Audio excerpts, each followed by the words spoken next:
շարունակ լսում ինչպես է ընդդիմությունը եւ իշխանությունը միմյանց փոխադարձաբար մեղադրում պետական դավաճանության մեջ եւ տպավորություն է ստեղծում, որ երկրում բոլորը գիտեն, որ կան այլ երկրի շահերը պաշտպանող անձինք, բայց ազգային անվտանգությունը անգործության է մատնված եւ որևէ արձագանք դրսեւորում այս հարցի չի ստանում։ Հասկանալի է, որ սա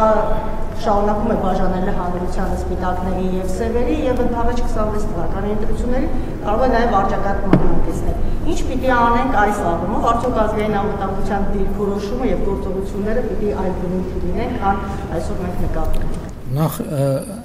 կտրականապես համաձայն չեմ ձեր գնահատականի հետ, չի կարող արճակատման հանգեցնել եւ չի կարող լինել արճակատում։ Երկրորդը ես իմ կարծիքը ասել եմ, իմ կարծիքով 2026 թվականի ընտրությունները խորհրդարանական պետքա լինեն հետևյալի դրսևորումը նախորդող շրջանի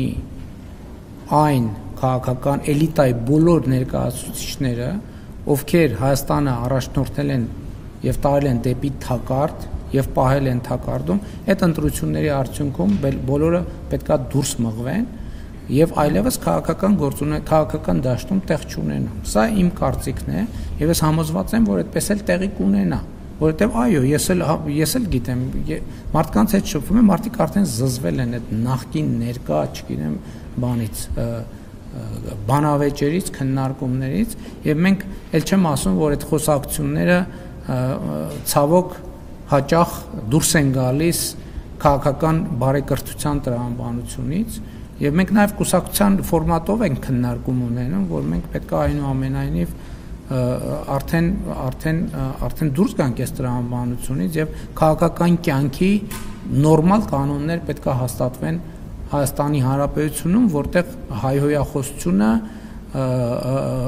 ընդհանրապես տեղ չունի, առավել եւս քաղաքական քննարկումների բովանդակության մեջ։ Հիմա դուք կասեք, որ ես էլ եմ այդ գործով զբաղվել, ճիշտ կասեք, դրա համար էլ ես Կիրակի օրերը գնում եմ եւ խորանի առաջ ծնկի եմ գալիս եւ իմ մեղքերի համար թողություն եմ խնդրում։ Շնորհակալ եմ։